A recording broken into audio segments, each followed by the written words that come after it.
Hello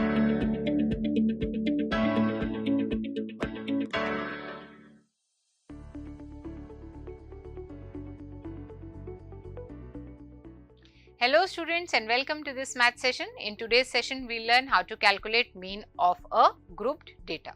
तो सबसे पहले आपसे पूछते हैं कुछ questions. Please answer them. How many hours do you study in a day? And how many books do you read in a month? And how many days do you exercise in a week? तो इन सभी के answers आपने सोच लिए होंगे. And all these answers, all this information, what does it constitute? It constitutes data. इसी को हम डेटा कहते हैं. Data can be personal data या फिर हम ब्रॉड एरियाज देखें, जैसे कि हमारी कंट्री में पॉपुलेशन सेंसस होता है एवरी 10 years, है ना. तो उसमें हम बहुत सारा इंफॉर्मेशन कलेक्ट करते हैं to understand the patterns of population characteristics. इसी तरीके से रेनफॉल कितनी हुई है, टेम्परेचर्स कैसे वेरी कर रहे हैं, कितने बच्चों को कौन कौन से सब्जेक्ट्स पसंद हैं, all this is data. Okay, and it can be of different forms. So we see information collected in form of numbers, that is data. अब बात करें टाइप्स ऑफ डेटा की. अब टाइप्स ऑफ डेटा क्या है? Primary data and secondary data. कोई भी data अगर आपने डायरेक्ट सोर्स से कलेक्ट किया है, जैसे कि ऑनलाइन सर्वेज हैं या पेपर सर्वेज हैं या फेस टू फेस सर्वेज यानी कि इंटरव्यूज है, टेलीफोनिक सर्विस है, all these are direct data, okay, which is called the primary data. अगर हम सेकेंडरी डेटा की बात करें, these are those data which we collect from indirect source, यानी कि आपने न्यूज़पेपर, मैगजीन, बुक्स या इंटरनेट से इंफॉर्मेशन को कलेक्ट किया है, that becomes secondary data. Okay, so this is one classification. Another classification which we have is raw data and organized data. अब देखिए यहाँ पे, this is a data, no? Data which represents number of smartphones owned by family. Now 50 families का सर्वे हुआ, उसमें से हमने ये डेटा निकाला. Now this is what? This is a jumbled collection of numbers. क्या हम इससे कुछ पैटर्न ऑब्जर्व कर पा रहे हैं? क्या कुछ इंटरप्रेट कर पा रहे हैं? नहीं ना. जब हम इस रॉ डेटा को ऑर्गेनाइज्ड वे में, टैबुलर फॉर्म में, ग्राफ्स में, पाई चार्ट्स में रिप्रेजेंट करते हैं, इट बिकम्स ऑर्गेनाइज्ड डेटा, और तभी हम इसका एक मीनिंगफुल इंटरप्रिटेशन निकाल पाते हैं. So basically for easy understanding and meaningful comparisons, it's important that we represent our data in these forms, a tabular form or graphical form. तो ये हमने समझा ऑर्गेनाइज्ड डेटा के बारे में. Raw data and organised data. Organised data को हम information कहते हैं.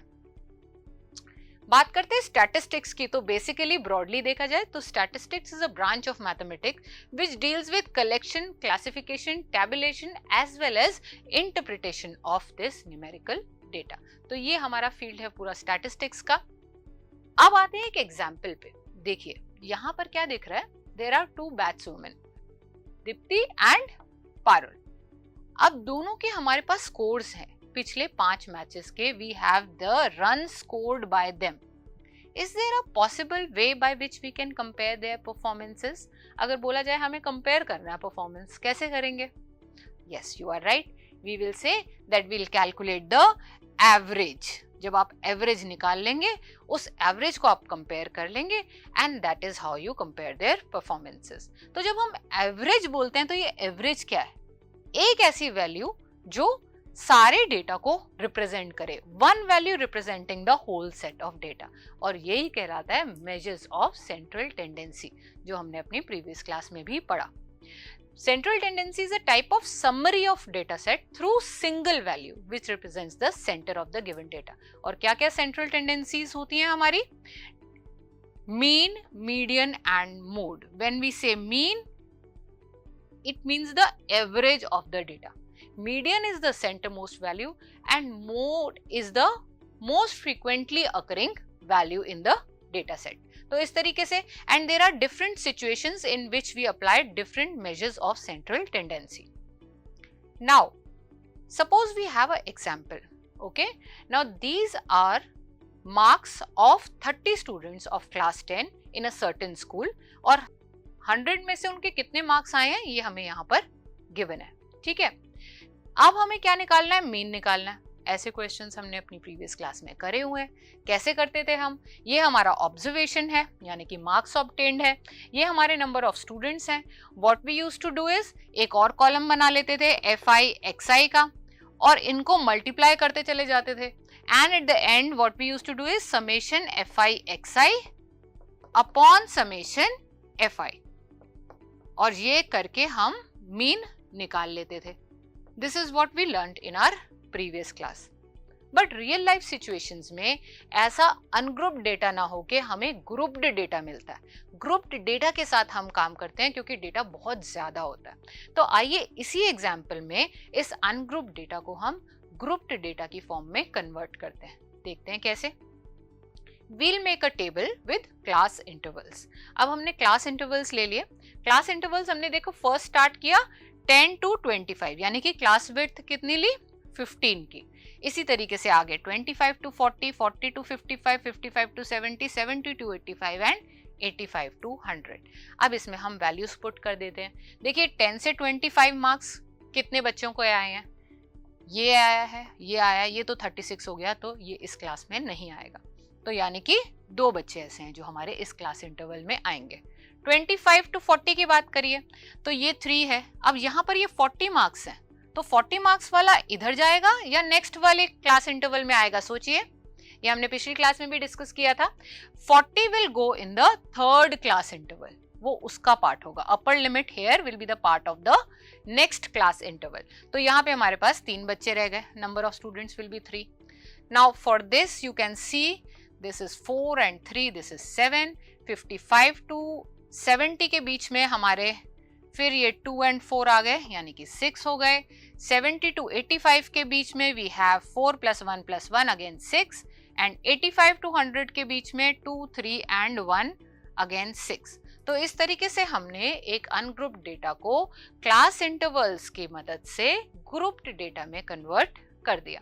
जब हम क्लास इंटरवल की बात करते हैं हम ऑलरेडी जानते हैं this is the lower limit and this is the upper limit of this class interval and same for rest of the classes also.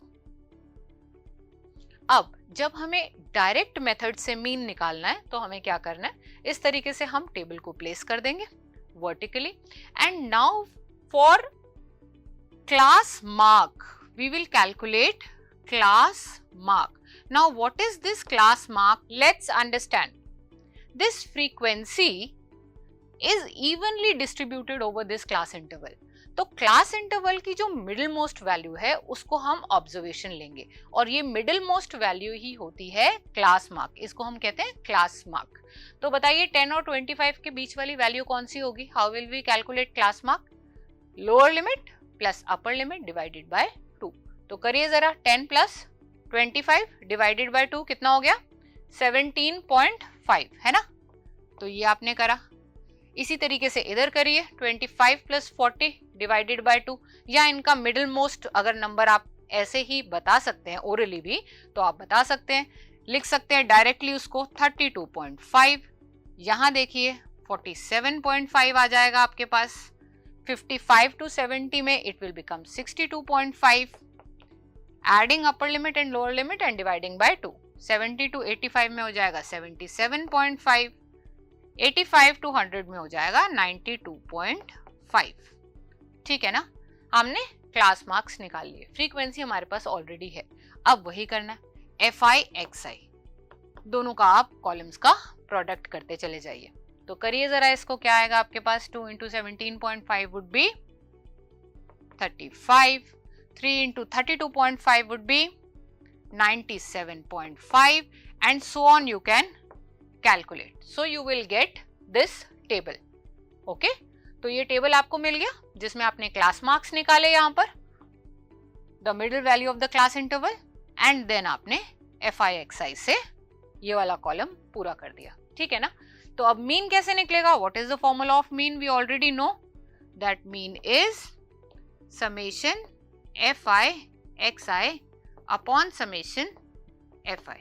तो देखिए जरा क्या आ गया आपके पास. So it is 1860 divided by 30. Your answer would be 62.